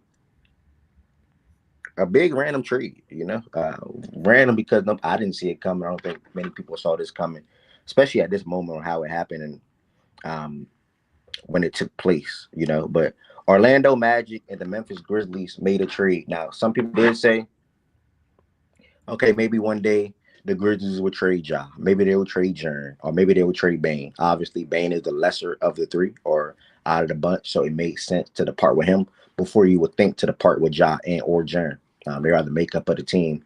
Bane was the guy that supports what they do from an offensive and defensive standpoint. Ultimately, Orlando said, hey, listen, we have Jalen Suggs on a nice contract. We have Paulo up for an extension. We have who's going to extend, obviously. And then we have Franz on a contract as well. We had interest in Clay, and we had interest in KCP last offseason. We took a small swing on KCP, who was a champion, who carved out being a nice 2-way player throughout the league, or throughout the really last couple of seasons, whether it was in LA, Denver, wherever. That's pretty much what KCP been throughout his career. They took a swing on KCP. It obviously ended up being a miss, where he pretty much just was not able to shoot the ball well. He was just terrible from the 3-point line. And the Magic ranked last when it came to whether it was 3-point attempts or percentages. So we're not a good 3-point shooting team. So They ultimately went out and got one of the better 3-point shooters in this league. Definitely up there at the top when it comes to the top. When you think of the best shooting guard of the league or best shooters in the league, Desmond Bane is top 10 in that aspect, right? So Orlando received Desmond Bane in yesterday's trade, while the Grizzlies on the other side received Cole Anthony, KCP, the Magic first-round pick this year, that's pick 16, 2026 first-round pick, including swap rights from Phoenix or Washington, so more than likely Suns probably, and then 2028 first-round pick via Orlando, 2030 first-round pick via Orlando, and then a 2029 first-round pick swap. First and foremost, 1,000% a fan of the trade for both sides. I'll make this very clear. I'm a big fan of the trade for both sides, both teams. And I feel like this will help. This will be able to help both teams immediately. I'm going to start on the Grizzlies side of things. Whenever you can get 4 first-round draft picks and be able to have flexibility to pretty much take that and make another move to try to bolster your team or roster around John and Jaren, you ought to be happy. You know, they can now start KCP and Jalen Wells in the backcourt, or that'll be their 2 POA defenders. That's a good start for sure. You will hope that KCP can shoot the ball pretty well, and Jalen Wells can continue to grow into the player that he was showing that he can be last season when he was up there when it came to like the rookie ladder or guys that can be rookie of the year. I think Memphis, who needs front court depth, who needs athleticism down low, who needs a tenacious rebounder, a guy that can sort of that's versatile, that can do it all or do a lot of different things, which Brandon Clark shown to be doing or that could do before he got hurt these past 2 seasons, you know. So I think they can use that pick 16 right there and draft somebody 1,000%. So I love the trade for the Memphis side of things, all because of the draft pick side of things, and then being able to retool around John Jaren. That gives them more flexibility to make another move and do whatever they need to do. On Orlando side of things, I love it. You know, back-to-back years, you win 40-plus games. I think last year they topped that 41, I want to say, or 42. I think they went 41 and 41 last year. Could have been 42 and 40. But we all know why that happened. Paulo and Franz had the same exact injury this year. They both missed a lot of time. Jalen Suggs got hurt, obviously, missed a lot of time. And I think when they all were healthy to start the season, or at one point in time in the season, they were top 3 seed. And now you have the ability to be able to add Desmond Bane and not lose none of your young assets. What I mean by young assets, I'm talking about Anthony Black, who you just drafted in the first round 2-3 years ago at pick 6. Tristan De Silva, who you just drafted in the first round last year. Jet Howard, who you drafted in the first round a couple of years ago. You still have Jonathan Isaac, who's making like 15, 14 million a year over the next couple of seasons. And I think his contract is also declining as well, along with Suggs' contract declining. And then you still have Goga and Wendell on your team, at least for this season as well. So they're more likely going to decline like Gary Harris, Mo Wagner, and Caleb Houston team option. And then I think they're going to work. I seen a report yesterday, they're going to work to keep Mo Wagner on the fold because how good he was in the fold for how good he was for them last season. So the Magic, you're getting a guy in Desmond Bane with a 20-plus point per game scorer, can defend. And on top of that, not even just defend, but can also play, make, or initiate, whether it's for himself or whether it's for a couple of moments or instances in a half-court setting. So they're not getting a guy that just can shoot and not do anything else with the ball in his hands. We know how some of those shooting guards are. We're not getting a guy that can shoot and then just a liability on the defensive end. So I love the trade for Orlando.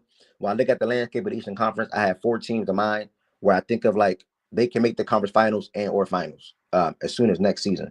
I'm not including the Sixers for obvious reasons. None against Sixers fans, but I don't know what Joel Embiid and Paul George and Maxey will look like at this moment. I like the idea of it. I don't know how healthy Joel Embiid can be for a full entire season, or even if he'll be healthy enough when it comes to them potentially making the playoffs, because we know they missed it last year for obvious reasons. I'm excluding Boston out for obvious reasons. Jason Tatum, speedy recovery. And in Milwaukee, I'm excluding them out as well for obvious reasons. They don't have no assets. They don't have no flexibility. And then Damian Lillard, speedy recovery. He's gone as well for next season. So those 3 teams are out the picture for me. I didn't circle down to 4 teams, and that's the Knicks, who just had a hell of a postseason run, making the conference finals. That's the Pacers, who's now in the NBA finals and got 2 games on OKC, and it could be 3 as soon as tonight concludes. Who I say, the Knicks, the Pacers. I'm missing my other team. I'm having the Cavs. The Cavs, who I expect to win a lot of games again next season and be one of the best teams in the Eastern Conference, if not the best throughout the regular season. And then last but not least, I think the Magic and this move, long as they're healthy, can put them right there as well in that mix with Suggs, Bane. I love that backcourt, Suggs and Bane. Suggs, Bane, Franz, Paolo, Wendell at the 5. So I think they got a really good starting 5. And I think they got a good young bench as well. And you will just have to hope that Black and Silver can continue to grow. Now, one team that's on the outskirts just got typed into the chat. One team that's on the outskirts, I had said yesterday when we was talking about it. If I'm the Pistons, I'm not saying I'm rushing, but I'm looking at the idea, or I'm scanning around and seeing what can I do to put me in that mix. You know, I had a good season in the regular season. I was probably the first team in NBA history, if I'm not mistaken. I think they're the first team in NBA history to triple their wins. They won like 14 games the previous season, and last season they won like what? I hate talking about our facts, y'all. I think it was 40. Can't remember. 40. Can't remember. 44. They went 44 and 38 last year, so they tripled their win count. And I think with the growth of Cade, All NBA third team, like 25, 7, and 8 this year, he will continue to get better. He will continue, and he will continue to get better, continue to grow into a superstar player eventually, hopefully. And then Jaden Ivey, you got to see what that looks like still with Cade and Ivey in the backcourt. So if I'm the Pistons, I am looking around like, okay, the Magic just made a big move. Let's see what we can do to try to kind of enter those conversations, because as many people were saying, the Eastern Conference next season is wide open. You know, it's wide open to most. People don't really feel like the Pacers can probably replicate what they did this season. And that's not saying that the Pacers are not a good team, but I think people are viewing them as a team that's not dominant, a team that can't be beat pretty much. So technically the East is wide open. But for Orlando, I love making a swing like that when you got your core locked up or you got your core set in stone. And we all know that core is Franz, Paolo, and Suggs. So you now add Bane to that mix, where he's on a contract as well for like the next 3-4 years. Trading pick 28 or first round pick 28 don't really mean much to me when you have a core that's not an old core, they're a young core, and more than likely you will be a playoff team in 28 and 30. So that pick won't be lottery, So I feel like I feel like a couple of things. Some people overrate picks, in my opinion, or overvalue. And then I also feel like some people need to understand that you don't always have to continue to draft and draft and draft. Like for the Rockets example, I would not want the Rockets to draft at pick 10 this year. They don't need to draft and draft and draft. They've been doing that. The Grizzlies, they've been drafting and drafting and drafting. Now, granted, they have a real need, in my opinion, in the front court, but they've been drafting and drafting and drafting. You know what I'm saying? The Magic, if anybody knows their history, y'all, they've been drafting and drafting and drafting. I can name everybody that they've been drafting in the first round over the last 8 years. Jonathan Isaac, Cole Anthony, Anthony Black, Paolo, Franz, Caleb Houston. I think he went first. Jet Howard, Tristan. Like that's 8 names right off the top of my head, and I'm probably missing some. They've just been drafting and drafting and drafting, especially in the first round. So I think when you know you're going to be one of the better teams in your respective conference, and you know your defense is intact, and even with this trade, it's no fall off, it's no drop off. Your identity stays the same. You just get help on the perimeter, which was probably the biggest thing that they needed. I love it. I see a lot of people saying they could have got Jordan Poole or whatever. Jordan Poole is not Desmond Bane when it comes to fitting within a system and not being a liability on a side of the ball. He's a liability on the defensive side of the ball. So I love them targeting Desmond Bane. I mean, it should be a seamless fit. And I love what Memphis can now do from a retooling aspect and flexibility standpoint as well. So pretty much all I got to say about it, man. I know I just said a lot, but that's pretty much what I got to say about it. Anybody else on the stage want to chime in? Again, I know we talked about it a lot yesterday in playback, but do anybody else on the stage want to chime in and get their thoughts on this Desmond Bane to Orlando in the swap with Memphis? Yeah, the only thing that I really wanted to point out, because we did talk about this a lot, I agree with your assessment. I like the trade for the Grizzlies, gives them some flexibility as far as what path they want to take, being able to get these extra assets and moving up Bane. I think this is a good price to get for him, certainly. The Magic, I like the swing for the things that you laid out. He can be a tertiary creator. He immediately spaces the floor for a team that was historically bad, if you're talking about a recent vintage as far as three-point shooting in general is concerned, for a guy that is consistently one of the better shooters in the league. And like you said, isn't taking away from their defensive identity, because he does bring solid value on that side of the floor. So I think this is a worthwhile swing for them. They feel like this is a window in which they can swing to try and get, and win the not win, try and win the East within the next 2 years or so. For the young guys that they have, they're betting on this fit with Paulo, with Franz, the steps that those guys can take at 22 and 23 years old, respectively, and then maybe be able to pivot off of it if it doesn't work necessarily in this aspect of it. So I like the swing, especially for what they gave up. To me, like you said, the pick volume is the thing that struck. I think it's fine. It's a swap, and I think it's a lightly protected swap specifically. We know, obviously this pick in this draft is going to be outside the lottery. The other two picks, they expect to also be outside the lottery as well. That 2026 first round pick is the one that it has extreme value. And just for some clarity, as far as that's concerned, as you mentioned, they get the lesser swap as far as Phoenix and Washington, assuming though that pick, I believe, is technically top 8 as far as that is concerned. So as long as both Phoenix and Washington finish in the bottom 8, ultimately, of those lottery selections next year, then they will get the lesser of those two picks. And I think that's an important distinction that may have been maybe lost in translation as well. But it is one to make. So still extremely valuable. I don't want to act like it's not, because it is, but maybe not as valuable as maybe it was initially thought from that perspective. But I do like this trade for both sides. I think it's an aggressive swing for the Magic that I understand. I think it makes sense for their roster. And I think it makes sense for the Grizzlies to move off Bane. Just to clarify, because it is the Wizards pick. It only benefits the Wizards, or it only counts towards the Wizards. Phoenix, it's whatever pick they get. Washington, if we're outside the top 8, our rights go to New York. Okay. It's our pick. It's still Phoenix and us, but if it goes to, it's just Phoenix, or it's just us that's involved in that top 8 stuff. So I do want to clarify. So if one of those picks falls outside the top 8, then the pick goes to New York. If the Washington pick falls out, so if we're the 9th pick next year, or outside the top 8, it is New York is involved in that swap. So it would be New York instead of us in that swap. Got it. And that's the only thing that would change. Okay. So, yeah. Okay.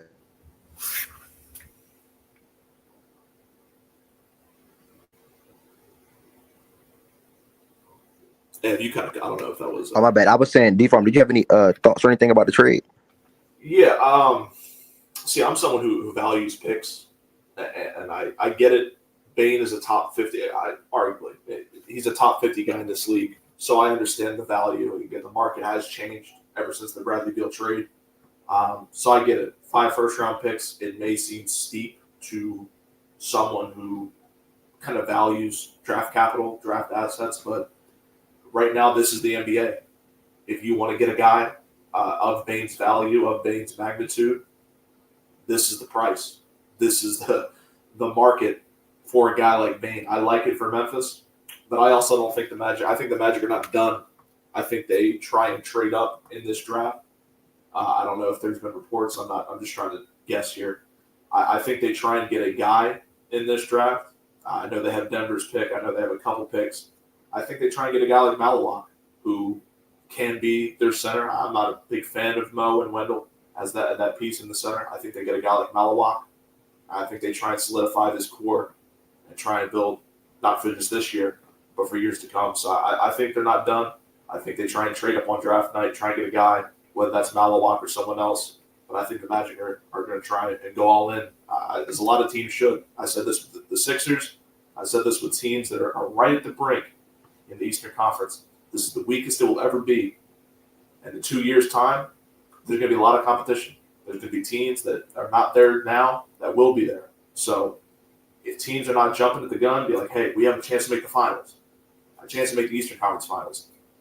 Teams are going to jump at that. So, and like you said, the Pistons as well. I think the Pistons might look into something, might get a trade going. But right now, the Magic, they're the first team to jump. I would not be surprised if other teams do it soon. But yeah, this is the right move. This is the correct move. But we'll see. That Phoenix pick, I don't know. That's a hefty price for me though. But I get it. It's value. It's the market. So I like what you said about teams not being there. I mean, teams can potentially being there in a couple of years. That's a great point because um, as funny as it may sound, even your Wizards, be one of the better teams in the East in 2-3 years, in my opinion. Obviously, the Pistons will continue, as long as Kate continues to grow, will be one of the better teams in Eastern Conference as well, alongside of what we have now. What would the Celtics look like in 2 years, and how do they retool around Tatum? You know what I'm saying? So this is a good year, or even two, to try to take some swings and see where you stack up at, because why not? You know what I'm saying? The Pacers, bro, they here right now in the NBA Finals. If they don't win, I don't think anybody can tell me like when they we don't know if they'll go back again. Let me just put it like that. You can be a good team again next season, but it's not a guarantee you will go to the finals again. Same for the Knicks, even making the conference finals. Like that's what NBA is about, bro. So you sort of kind of got to take advantage of things when you're in the moments to um or you see your window, I would say, to be able to take advantage. Let me put it like that. Let me see if West is still up here to see you. Okay, he's not up here on my phone anymore. Only the Western Conference was this easy. um, yeah, man. What it? So yeah, that's it, bro. Yeah, man. But that's the Desmond Bane trade. I mean, obviously, a lot of facts and stats, folks. Spent a lot of time yesterday inside of the playback talking about the trade. For anybody who do not know, so I just wanted to come back in here today and repeat pretty much the majority of things that I said yesterday in regard to the trade today for the YouTube side of things. But styology, I agree 1,000%. To be able to find a guy borderline 50, 40, 90 that can average or averages 26 and 5 is not easy. He's 26 years old. So um, I'm just super happy for the Magic. I can't wait to see the fit. And I'm probably going to be using them in 2K next year, to be honest with you. The East going to be interesting despite Boston likely being out of it. Yeah, I agree. Folks talk 2-3 hours about Orlando and 15 miles about us.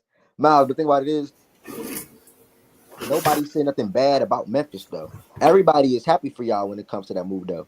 Ain't nobody saying nothing bad about it. We want to see what y'all do after this now. Like, now what? Because I'll be stunned if, not even stunned, but I'll be stunned if this is y'all move and then y'all don't do nothing else. You know what I'm saying? I personally don't think Cole Anthony plays for y'all. I think y'all make another trade instead of playing Cole Anthony. But I guess you probably can play Cole this year because I think Luka's probably going to leave him for agency. So, no, I don't think it's rebuilding. I think it's retooling. I don't think y'all rebuilding. You, you can't That, labeling it's rebuilding an is obvious tearing everything retool. down. It's an obvious retool. It's more assets they can get to where, yes, they're not a desirable market, but they can overpay for a guy now if they have to. If a guy doesn't want to go there or a team doesn't want to trade him there, hey, we have 6 first-round picks, 7 first-round picks. What do you want to do?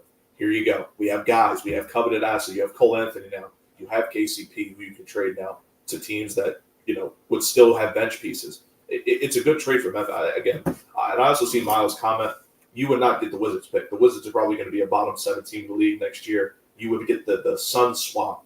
So they'll probably be like a 10, 11 worst team. So you'll get that Phoenix pick. We'll keep our pick. We're not going to swap next year. We'll probably swap with them in 28, and then we're the only swap so far. So yeah, you're getting Phoenix's pick at wherever they're at. So we're not going to be swapping picks next year. Shout out to you though, but you're not getting our pick.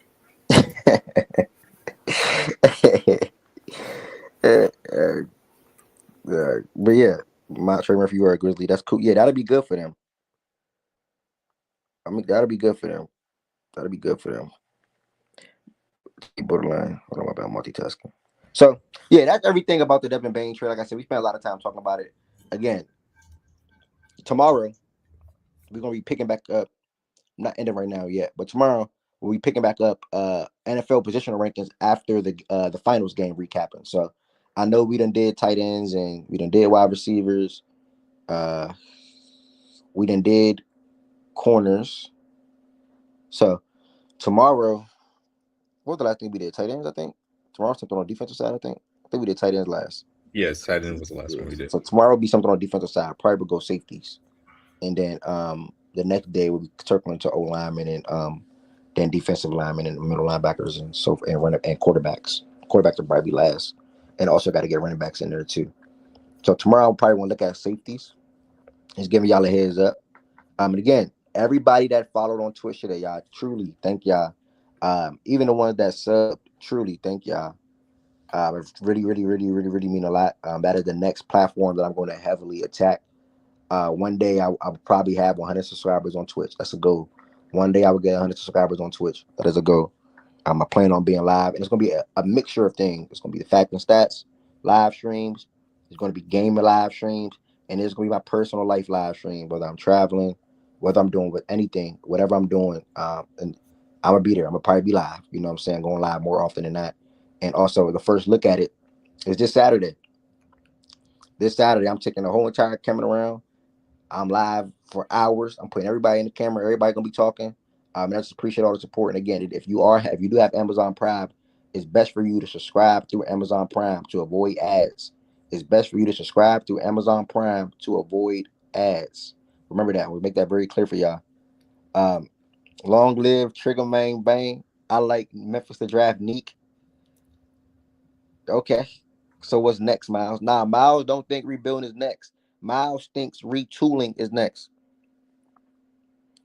Miles thinks retooling is next. Miles thinks retooling is next, man. Oh, you need to find out what y'all gonna do, cause you got neither my team nor your team is offering a lot for KD. You see the report today. They not moved by the Rockets offer. They not moved by the Spurs offer. They not moved by the Heat offer. So we got to see what's gonna happen with KD within these next couple of days, man. That's probably the biggest chip or domino to fall. And I think after KD, we're gonna be seeing a lot of moves from then up until July 1st when free agency starting. So this is gonna be a really fun offseason. I gotta buckle up, man. We got a lot of basketball and news and things to monitor over the next couple of weeks with free agency, with the draft, and everything with trades. And on top of that, yeah, shout out to Steven Adams. Shout out to Steven Adams coming back.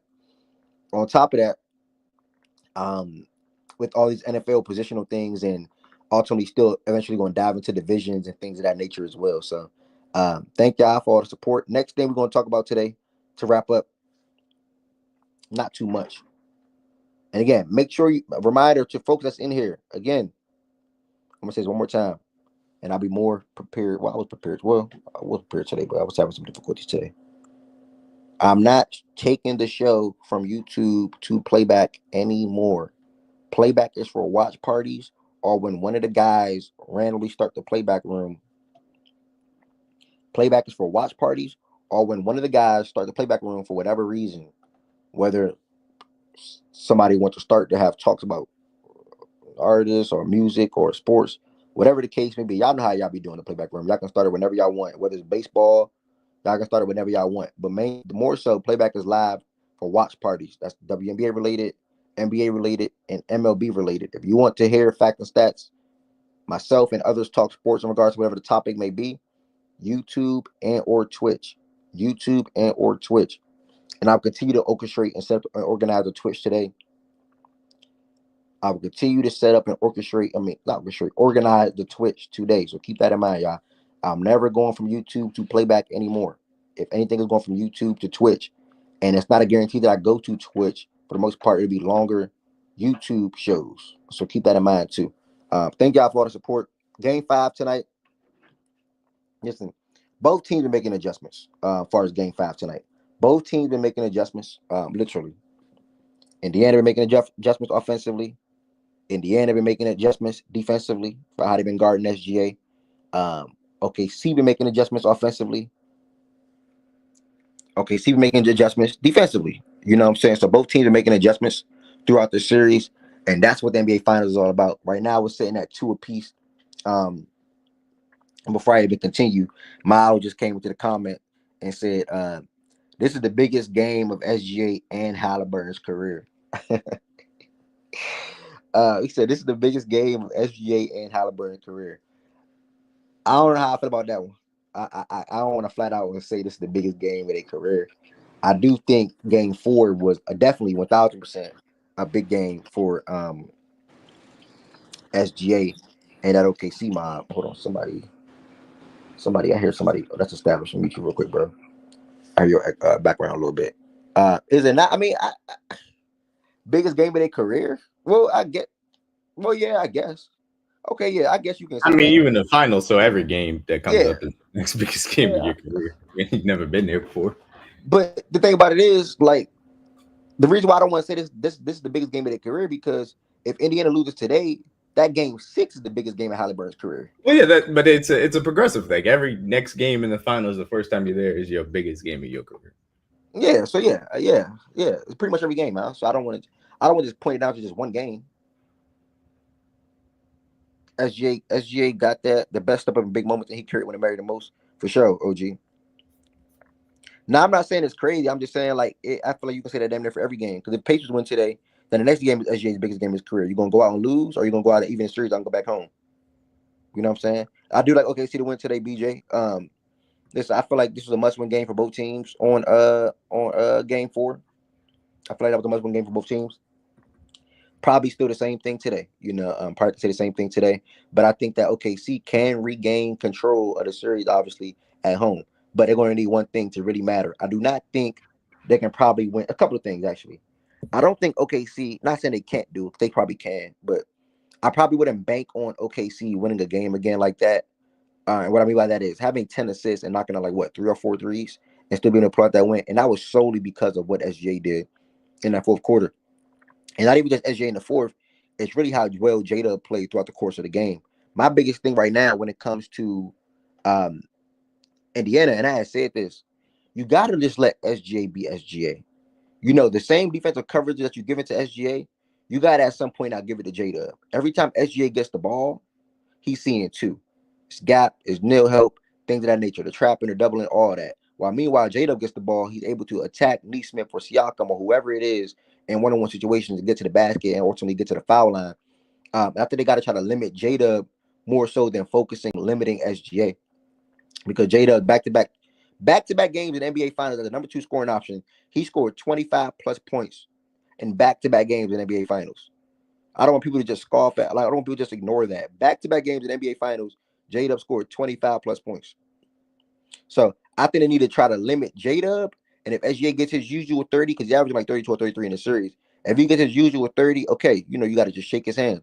But J-Dub is the one that's super-duper comfortable. J-Dub is the one that's putting pressure on the defense, getting to the rim. J-Dub is the one that's seeing big mid-range shots and ultimately setting SGA to be able to take over like that in the fourth quarter.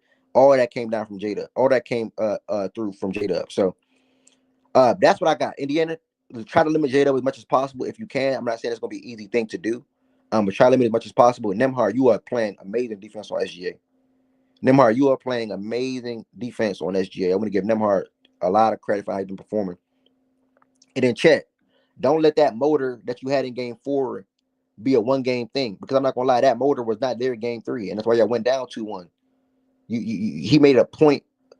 He made his responsibility to crash the glass offensively and defensively. He had 4 offensive rebounds in game 4, 3 or 4. I want to say 4, and ultimately had 12 rebounds in the game. So he's probably not getting a lot of shot attempts. He only had 9 shot attempts in that game, but he's still making his presence be felt. Like he's one of the biggest reasons they won that game, especially for how he held up into that game from a defensive standpoint. With Halliburton and Nembhard got him on isolation or on switches, I would say.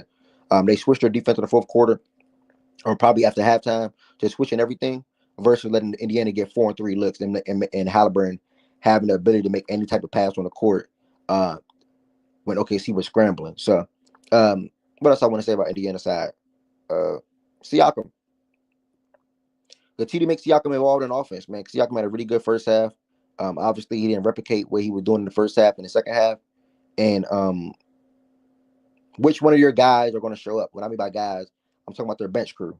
They come off the bench and they have 3 players that can affect the game in different ways off the bench. TJ McConnell, that's Obi Toppin, that's Benedict Mathurin.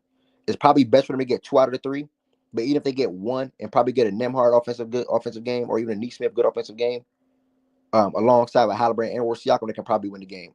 They have a do-it-all offense, or they have a lot of guys that can contribute, a lot of guys that can score, and a lot of guys that can shoot. So it's no isolation, it's no one-on-one, or it's no I gotta do this, I gotta do that. It's their team. They're a team first. So, and they all take pride in that. So they're gonna need one of those guys, if not 2 out of that 3, to step up big time for them to ultimately be able to win this game, especially on the road. Because with OKC back at home, they probably gonna be able to shoot the ball a little better today, especially from 3 if they get the open look. So that's pretty much what I got to say about the game. Established just came up here as an OKC representative. How are you feeling about the game, my brother? Series sitting at 2-2. You back home. What are you expecting or looking forward to tonight? Come right back to me, Ed. All right, you good. D-Mac or Z-Farm, I think y'all up here still. What y'all got to say about the game tonight?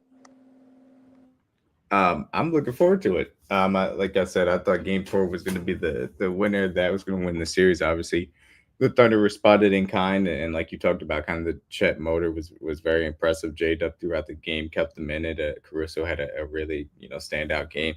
This is going to be one of those things where, I mean, we're going to once again test what type of metal this Pacers teams have, and obviously they've proven people wrong the entirety of the playoffs. But this is a game that I think everybody's going to expect Oklahoma to come in and win, based on some of the adjustments, the way in which they kind of staggered SGA's minutes a little bit differently to make sure that he's a little fresher for the fourth quarter as well to make a bigger impact.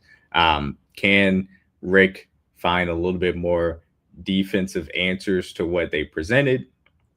Will OKC stick with the double big, look to continue to try and punish them on the board, specifically on the offensive rebound end, which is something that I thought they struggled with early and then found their footing with late. It's going to be interesting, and see what the adjustments end up happening. But this is a game 5 where the Thunder will come in as presumed favorites, for them to kind of put a stranglehold on the series to go up 3-2 here. Can the Pacers prove them wrong?